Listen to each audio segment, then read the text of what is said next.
The Theological Methodologies of Austin Farrer and Metaphor of Tolstoy on Explaining and Justifying Christian Thought.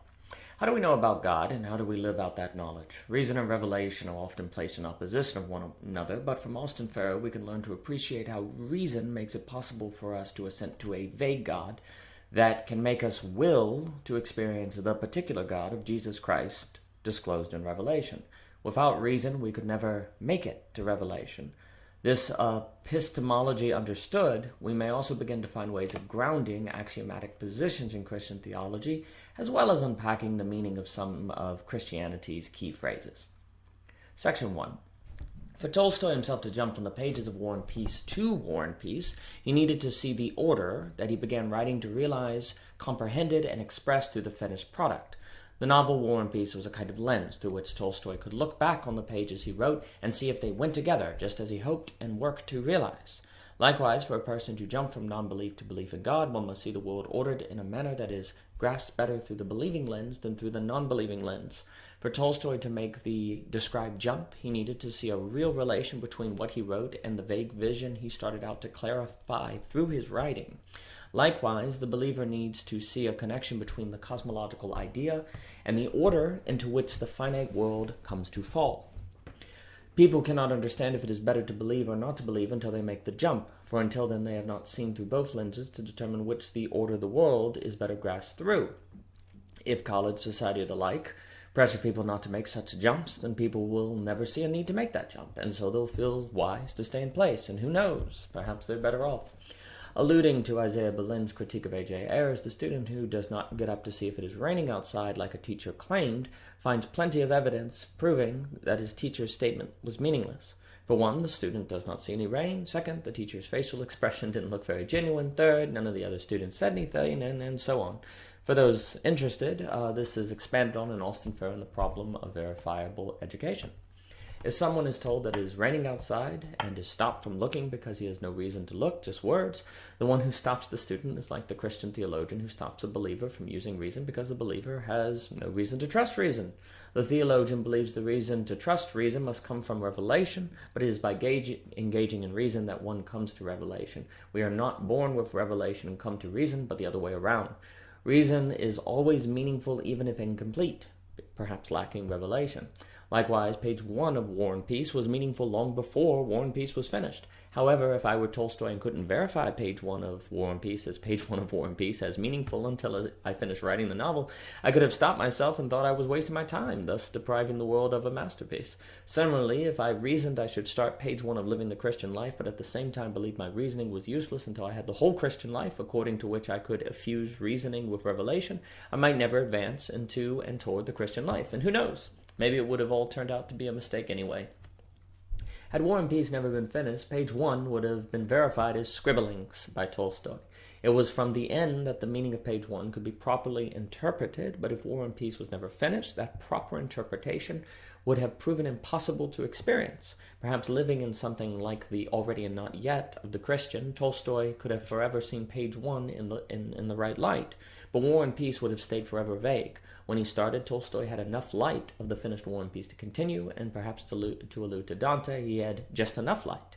And perhaps like Dante ascending, Tolstoy progressed and gained increasingly more ability to handle more light as he went. Not too much and not too little. So perhaps it goes with the Christian regarding the full Christian life. Reason guides him or her to pursue by just enough life, gradually and carefully, not too much or too little at a time. All this hints at the importance of mystery in theology, a vague vision that can keep us going and writing per se, when everything is yet to be clear in our vision. Section 2. For the student told it is raining outside, there is the knowledge of the statement's meaning, and there is the knowledge gained by going and experiencing the rain falling outside. The causal joint between the statement it is raining outside and experiencing the rain outside is the act of the student standing from the desk and looking. The statement calls the experience, with meaning running through the whole schema, which arose consequence of will. Without the will of the student, the statement it is raining outside would have never been caused into experiencing the rain outside. The will of the student was the causal joint between the two, as the will of Tolstoy linked when he started War and Peace, or perhaps without knowing it would be called such, with War and Peace, as the will of the believer links when he or she assents to God with when he encounters Christ. The skeptic would contend that Austin Farrer argued for a vision of faith that made it an in-house affair for the already illuminated. Farrer would be accused of simply working out his own presuppositions, but this critique presupposes a separation between will and what is willed. Rationality is only possible within a truth assented to by non-rational means, and in this sense everyone works out their own presuppositions. But was it not the case that Tolstoy worked out his own presuppositions when he wrote War and Peace? Writing entails assuming, at the very least, the assumption that part of a vision can in fact be written. Tolstoy believed his characters existed before he wrote them, and he wrote them into existence because he believed they existed. And like the Spirit in Christ, the characters did exist in Tolstoy before they existed in the world, yet they always existed in the world insomuch as they existed in Tolstoy. Had Tolstoy not had these self-centered presuppositions and avoided using circular reasoning for a more academic or empirical approach, the world would be lacking one of its greatest novels. And if the Christian believer did the same, the world might be lacking its greatest treasure, God. In fact, if no human ever worked out his or her presuppositions, there would be no novels, no works of art, and no works of genius. Misguided critiques can be signposts to a life without living, and perhaps this hints at why some geniuses want nothing to do with school. In his efforts to map out the cosmological relation, Austin Farrer argued that the fact that the joint of, or point of contact, between the finite and the infinite, the actualized and the considered, was hidden didn't weaken the specificity of his metaphysical schema. For the grid included makes an assertive metaphysical point about the absence of the point of contact. As Aquinas, to paraphrase, opens the Summa Gentilius, arguing that we know God is that which we know nothing about, so Farrer argues that God's existence can be known by outlining the line that connects and yet divides the finite and infinite, the knowable and the unknowable. Similarly, the line between the state of Virginia and the state of North Carolina brings those states into existence, and so as touching and existing, yet also defines them apart. The states only exist to those familiar with a map. To those unfamiliar with it, Virginia and North Carolina are wild fantasies created by those who worked out their own presuppositions. The states are one and the same, fields and forest. Being a Christian is like being an artist. The believer is a writer, creation, pages, and God the novel. The epistemology and justification of faith is lived. The believer lives like an artist. Does this mean God is a work of fiction? Even if so, works of fiction can be realer than people. Section 3.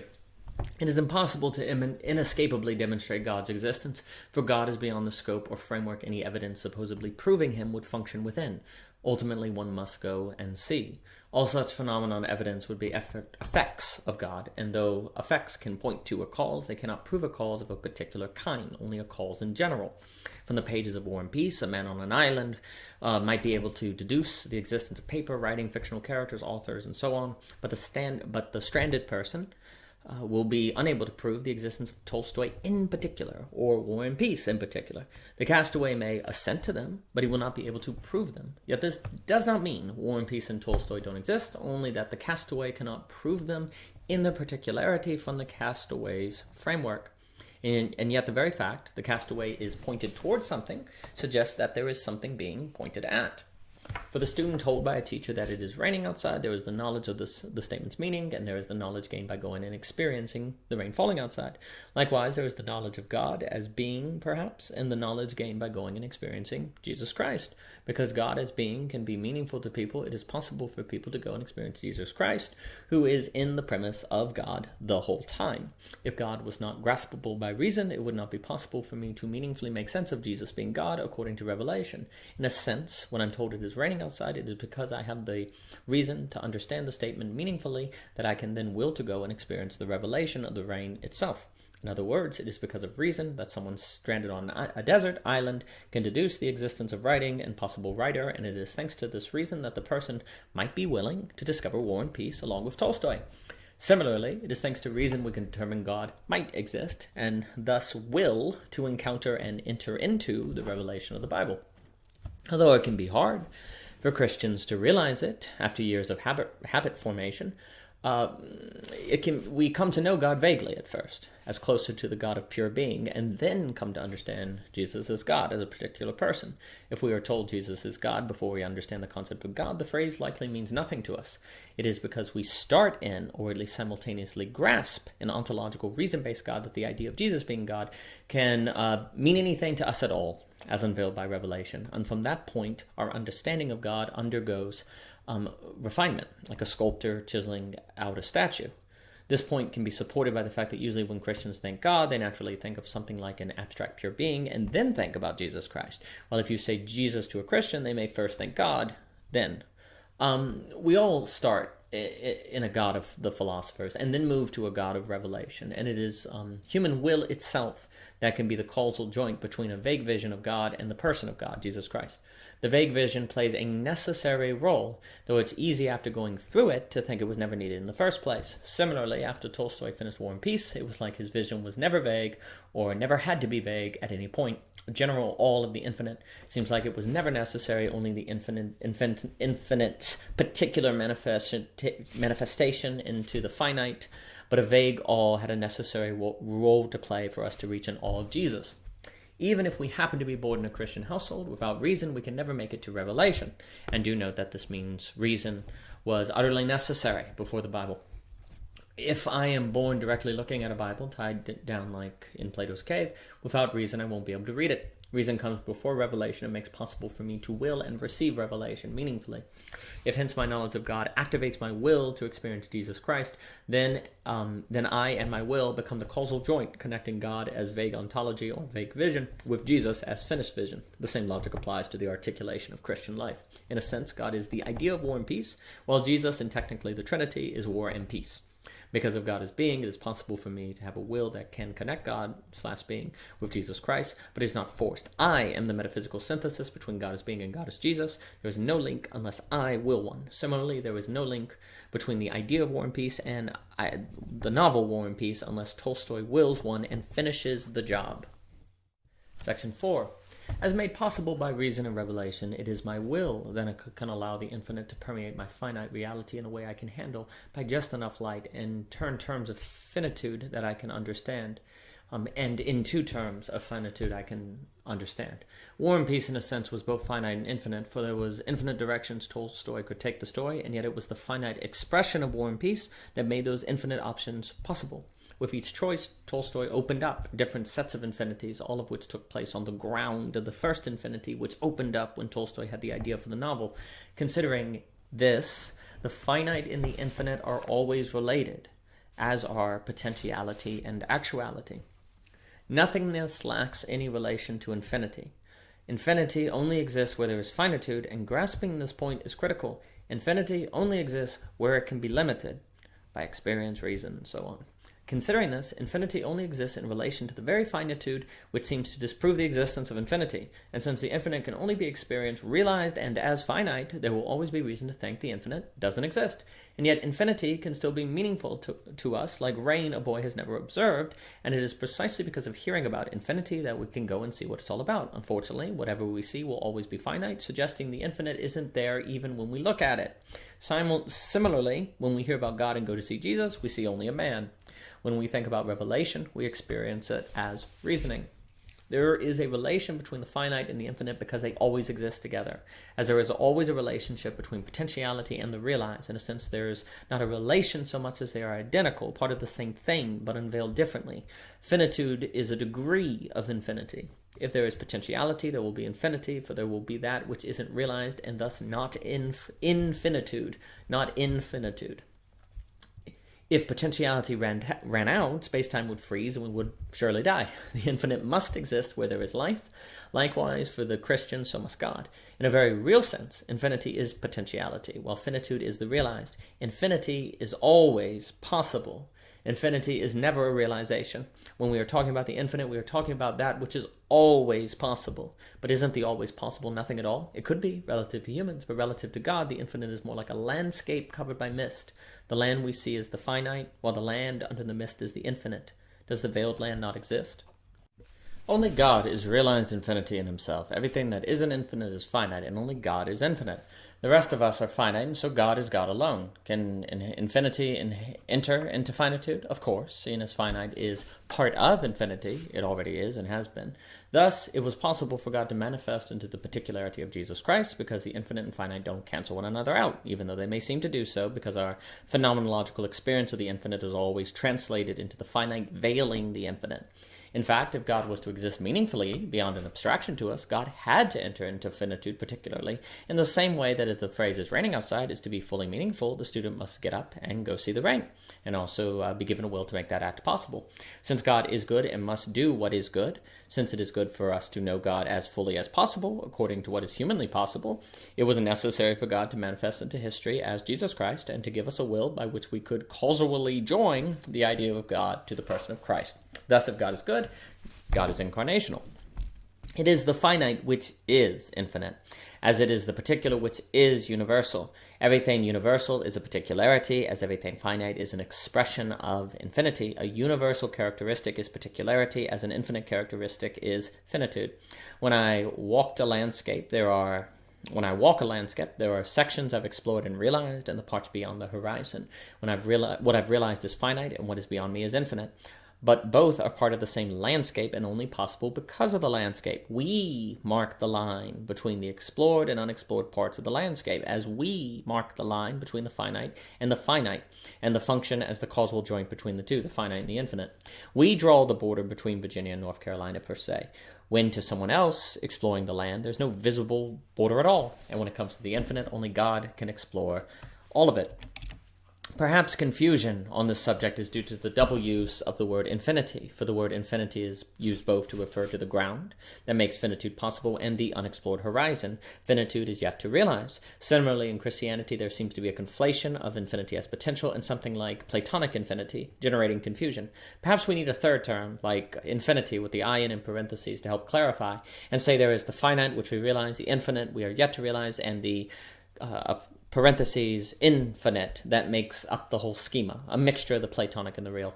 If this is the case, God is infinite, which makes sense in an incarnational belief system where God is both in and outside of history. In a sense, this means everyone is part of God and or in God, but perhaps Jesus is so much part of God that it's as if the rest of us aren't part of God at all. Similarly, as Richard Niebuhr pointed out in his radical monotheism in Western culture, in the Old Testament there were other gods, but Yahweh was so much God that it was as if the other gods weren't gods at all. God as Jesus Christ was finite, infinite, and infinite, parentheses in, the ground of all being. For Christians, Jesus Christ is the ultimate manifestation of the infinite into finitude, but it is up to us to will to see the infinite in the finitude of Jesus, in all of creation for that matter, which would thus make it possible for us to manifest the divine order into reality, like Tolstoy's belief in War and Peace made it possible for him to write the novel and make it real. Jesus Christ was the only perfect manifestation of the divine order or drama that God wanted to write through us and invited us to participate in, and it was possible for God to enter into history because the finite consists of the infinite. They don't cancel each other out, but consist of the same thing from different perspectives, as could be said of being and being. Section 5. Many people are uncertain how the individual of Jesus Christ could be the God of the universe. In other words, how could God fit in Jesus per se? Generally, people hold an idea in their heads of God as a collection of all things, like a smorgasbord of entities, and that makes it hard to understand how Jesus could be God. For if Jesus was a particular person and God an ontological smorgasbord, the entities can't be one and the same. A question that could help answer this: are all the creations of a creator contained in the creator? In other words, is Tolstoy and War and Peace identical? Are the characters Tolstoy created Tolstoy? The answer seems to be yes and no. And in the same way, it seems to be both that we are all part of God and yet not God. We in some way reflect and say something about God, but none of God's creations are equal to God's self. That seems to be what is meant by the phrase everything is God. It seems to mean something like War and Peace is Tolstoy. Considering this, perhaps we could make sense of the idea that God is realized infinity in himself. Tolstoy is likewise realized war and peace in himself, meaning that Tolstoy is all the potentialities made by war and peace, and is those potentialities realized. Seeing as infinity is the canvas, per se, on which realized creation operates, to say God is realized infinity in himself is to say that God is the potentialities that make creation possible, and is those potentials realized. For God, the word infinity and creation seem identical, for infinity is the potentiality realized by finitude to give finitude form. Does that mean War and Peace is reducible to Tolstoy? Not at all, as God isn't reducible to creation, and yet as War and Peace is in a way in Tolstoy, so God is in creation. And as all the characters in War and Peace could meaningfully say we all are in Tolstoy, so we can meaningfully say we are all in God. So let us ask, how could all of War and Peace fit in Tolstoy? Perhaps this is like asking how could God fit in Jesus, especially if we understand God to be the preconditions that make creation possible. Let us imagine that Tolstoy wrote himself into War and Peace. Imagine he was a character in the story and other characters approached him and knew he was the creator of War and Peace, perhaps because the fictional Tolstoy told them. And imagine someone said to this fictional Tolstoy, "You are God." Imagine someone else said, "You contain and sustain everything." Someone else, "You are us." War and Peace. Would these statements be true? They would be, and they would not be.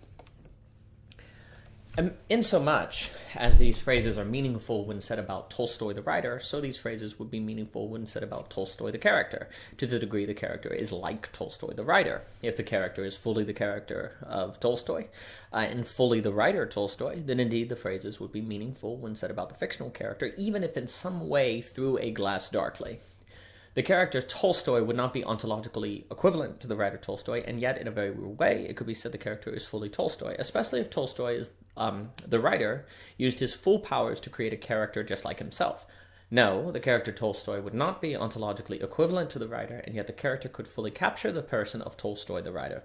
Practically speaking, if you knew Tolstoy the character, you could know Tolstoy the writer. There would be little difference, if any at all. If well crafted, perhaps we could say the character is fully a writer and fully a character, as Jesus is said to be fully God and fully human, fully participatory in both ontologies.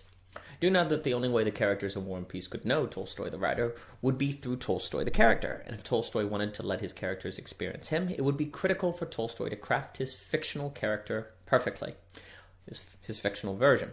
Also remember, a great writer doesn't know ahead of time what his or her characters will do and be. They are led by the genius in the fingertips, to use Farah's phrase. In the same way, Tolstoy may have wanted to see what happened when he added himself to the story. What could occur could be interesting to him, for he could not know ahead of time. Perhaps this means Tolstoy had to take a kind of risk. Maybe his characters would kill him, hurting his image of his own characters. But if Tolstoy wanted his characters to know him, perhaps motivated by love, Tolstoy had no choice but to face the unknown. Once Tolstoy chose to write War and Peace, this was the choice he found himself facing, which would not necessarily mean Tolstoy was limited per se, since he chose to submit himself to this situation in choosing to create. Section 6. But doesn't this metaphor suggest Jesus Christ was a fictional character relative to God? Not at all.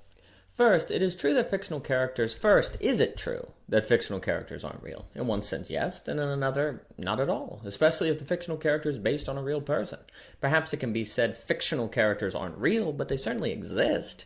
Perhaps it could be said that fictional humans are simply humans on a different dimensional plane, only possible because humans exist. The question is ultimately what constitutes the ontology of fictional characters. Additionally, to maintain Christian orthodoxy, we have to be sure that Jesus Christ is not in some way less real than God. Perhaps relative to us, fictional characters are less real than we are, but though I think a Tolstoy analogy can help us understand the actions of God through Jesus in creation, it does not follow that Jesus is ontologically equivalent to an illusion. Indeed, Jesus Christ, as experienced by humans, is not the fully expressed Godhead, but it does not follow from this that Jesus isn't God at all. Indeed, what humanity experienced of Jesus was God incarnated, meaning God in ontological terms humans could experience and survive, not a representation of God, if by representative one means someone or something on God's behalf. As finitude is part of infinity, so Jesus Christ was part of God. To allude to the imagery of Dante, instead of thinking of Jesus as the representation of God, it is more helpful to think of Jesus Christ as the sun covering itself with a cloud so that humans can look at it. Is the sun less the sun when it covers itself up so we can see it? No. Perhaps it is less bright, but that is only relative to our perspective. Relative to itself, the sun isn't less bright at all. In fact, it could be said the sun is being loving to so shield itself. For not only are our eyes protected, but we can see the sun no other way. If we are to see the sun, a mixture of veiling and unveiling is required, and unveiling with the UN in parentheses, which has no ontological consequences. Similarly, it could be considered loving for God to unveil himself in Jesus Christ, with the UN in parentheses, and if God is love, then it would follow that God would so act. Similarly, it could be considered loving of Tolstoy to write himself into War and Peace so that his characters could meet him, especially if meeting Tolstoy would help his characters feel like their lives had meaning, etc., and so on.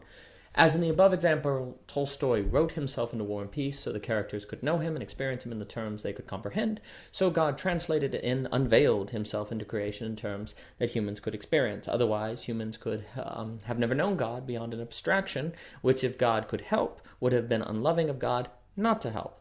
In no way whatsoever does this mean that Jesus Christ was a reduction of God. Jesus was fully God and fully man. Instead, Jesus was an unveiling that humans could handle, with the UN in parentheses, and was especially justified considering there was no other option for humans to encounter God non-abstractly.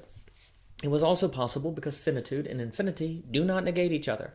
If humans could handle experiencing God fully, then perhaps it would be unloving and unjustified for God only to unveil himself versus unveil fully himself. But only God can experience God fully, and so if humans are to be distinct from God, then humans must lack the capacity to fully experience God. Additionally, we have reason to believe that since God is good, that God unveiled himself in Jesus as much as humans could handle, and that God continues to do so relative to what each individual can handle as individuated by the Holy Spirit. Aren't we mixing metaphors, though, and combining the metaphors of writing in the sun? Well, when describing a God who transcends language, if there is to be any hope of understanding God, we will have to come at God from every angle we can muster. Also, could I describe a person and the actions of a person with a single metaphor? What metaphors do the best job explaining or representing a person changing relative to the person and the actions in question? Which work best? That said, if we want to stick to the fiction writing metaphor, but also don't want to suggest Jesus is a fictional character relative to God, then that can be accomplished if we keep in mind that Jesus Christ is just as real as you and me. Perhaps in a sense we are all like fictional characters relative to God, but it's more like we were birthed. We are children of God, not mere creations, and yet there is a sense in which children are indeed creations of their parents. Perhaps it could be said Jesus is like God's child alone, which means Jesus has the same DNA as God and in a sense is God. If this was the case, it makes sense to say that Jesus is the Son of God. Is introducing birth another metaphor? Perhaps, but perhaps birthing a child is closer to writing a character than the sun metaphor from Dante. Regardless, there are multiple models by which we can try to make sense of God, of how God acts in creation through Jesus without disturbing the internal consistency of Christian orthodoxy. At the end of the day, only God knows which model is the case, if any. The job of theology is only to posit models lacking internal contradiction, to suggest possibilities that maintain orthodoxy. It is not the job of theologians to say which model is the model, a right only God should be afforded. Section 7. But why must humans be distinct from God? Couldn't God have made many gods? By definition, only God can be God alone. So if there are many gods, God would not be God. Well, so what? How can we be so quick to say that creation wouldn't be better if we weren't all gods? Well, this becomes axiomatic, because if God didn't choose to make everyone a god, it must mean that God knew in his omniscience that a creation in which everyone was a god would not be the best. Additionally, if it is true that there can only be one God, then perhaps God knew he couldn't create gods without committing suicide and negating all of existence. Perhaps God doesn't have the power to create multiple gods at all, though I hesitate to say this and prefer thinking God could, but chooses not to because it would be suicidal. But surely if God is good, then multiple gods would be better, yes? Not necessarily, because if God is already the maximum amount of possible goodness, I will capitalize letters here, and indeed perhaps God could only make more gods by splitting himself up, and perhaps a unified good is better than good divided up. Since God chose to create a unified good, there is axiomatic reason to think that, and additionally, if there were many gods, would they not have to split control, responsibility, and so forth up among themselves? Perhaps, but why would this necessarily be worse? Well, if a unified will shall always choose the very best possible good every single time, what additional value would having multiple such wills bring about? I can't think of any. By definition, God must be as simple as absolutely possible while generating the most possible good. And if no value will be added by creating multiple gods, then God would be justified not to create multiple gods. With multiplicity comes complexity and risk, and if no additional value or good can be gained from this risk, it is not good to take the risk. And do note that it is not in God's nature to do what is illogical. Additionally, we have a reason to think, from the apparent failings of democracy in the West as of 2020, that multiple decision makers isn't always best. In fact, there is good reason to think a benevolent dictatorship is the best of all possible systems. But problematically, if that system is corrupted, it becomes a malicious dictatorship, the worst of all possible systems. Humans seem to inevitably corrupt whatever they get involved in over enough time, so it seems inevitable that a benevolent dictatorship would eventually become a malicious dictatorship, like the greatest angel Lucifer falling into the devil.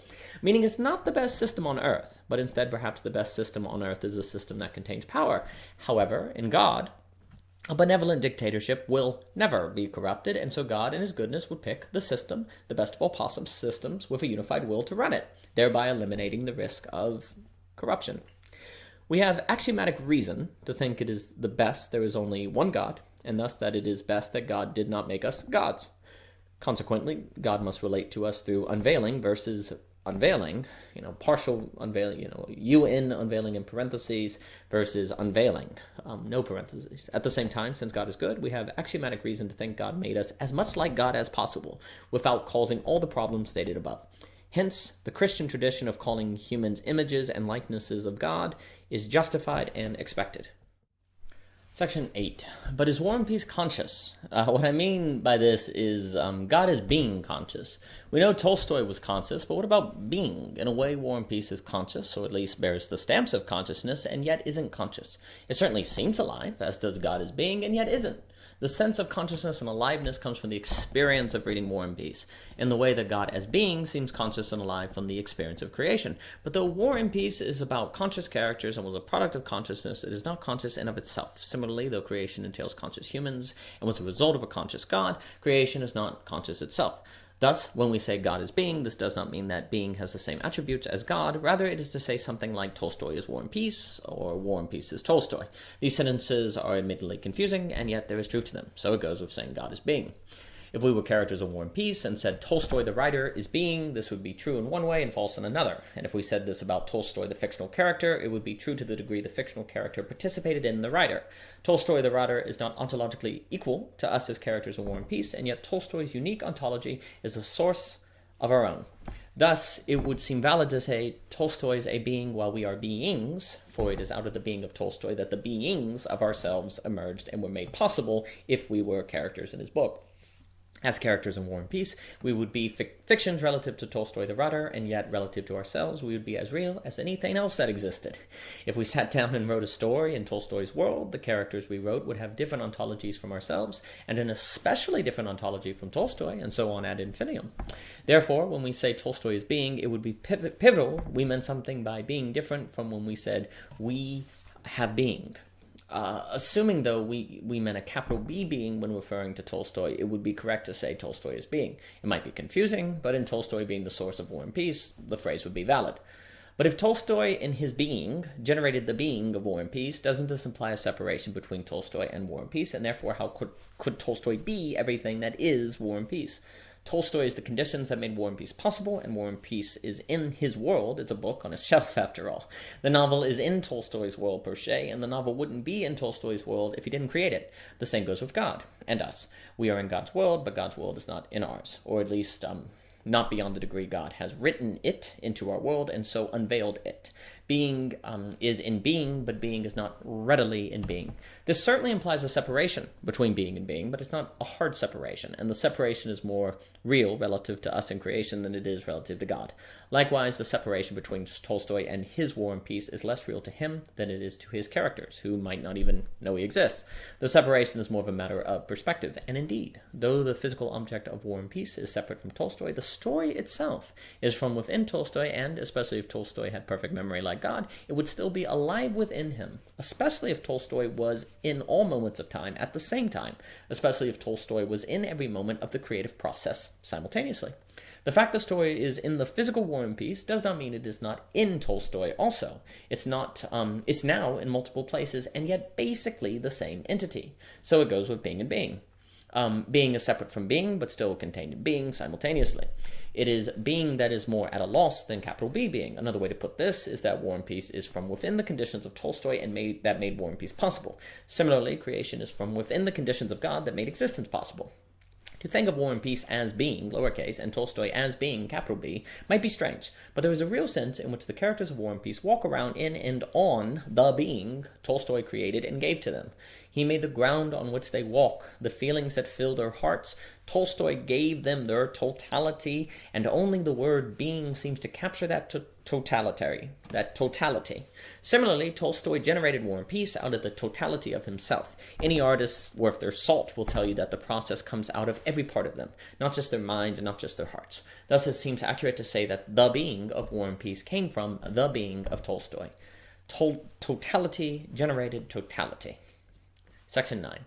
Metaphors are always imperfect, but hopefully by thinking of our relation to God like War and Peace characters thinking about their relation to Tolstoy, we have helped clarify some confusing notions in Christianity. Additionally, by understanding the epistemology presented by Austin Farrer, we find reason to think that our relation to God is indeed like that of fiction characters to their writer. If we are to know our writer, we must do so according to the methods outlined by Farrer. For more by O.G. Rose, please visit www.ogrose.com, and thank you for your time.